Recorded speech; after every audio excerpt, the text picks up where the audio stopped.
Welcome to Addanki news. Container లారీని ఢీకొట్టిన soap oil tanker. ఒక వ్యక్తి సజీవ దహనం.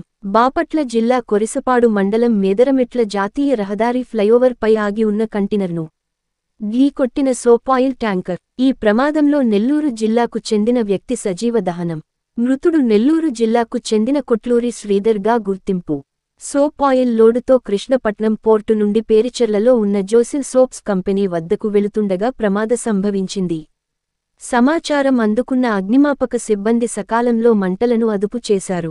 మేదరమెట్ల పోలీసులు కేసు నమోదు చేసుకుని దర్యాప్తు చేస్తున్నారు.